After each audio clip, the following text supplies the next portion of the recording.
Say no to drugs and yes to life.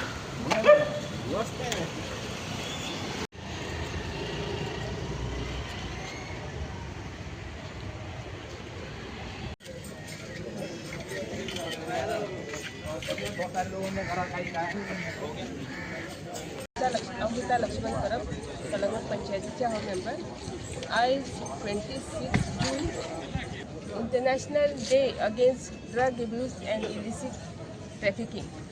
आणि आयज आमच्या Calangute police station PI sir Lakshmi Amonkar हांच्यांनी आयज रॅली ऑर्गनायज केली आणि एक बरो इनिशिएटीव.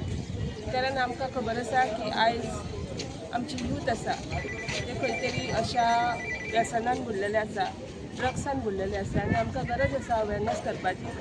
तेचे वायट परिणाम जे आमकां खबर आसा, जे आमच्या भुरग्यांनी अशा व्यसना पासून पयस रावचें. कारण खरेंच आयज आमच्या समाजान पळयता की अशा तरेचे भुरगे जे ड्रग्सान आहात ते खंय तरी अशे वायट प्रवृत्ती करता, म्हणजे झगडी जाता किंवा फॅमिली डिस्टर्ब जाता, तेंची लायफ पिड्यार जाता.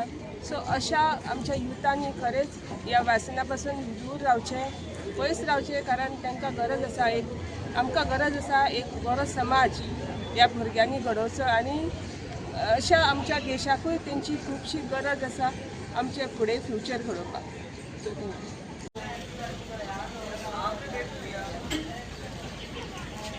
Today we have gathered here to observe the International Day against drug abuse and illicit trafficking. This day is fully dedicated to create awareness among the people regarding harmful effects of drug abuse. I would like to emphasize that drug abuse is not only affects the individual health, but it also affects the families, communities, and also to the nation. It often leads to crimes, violence, and loss of life. So today, on this day, let's take a pledge to say no to drugs, yes to life, and build a nation which is drug-free society. Thank you.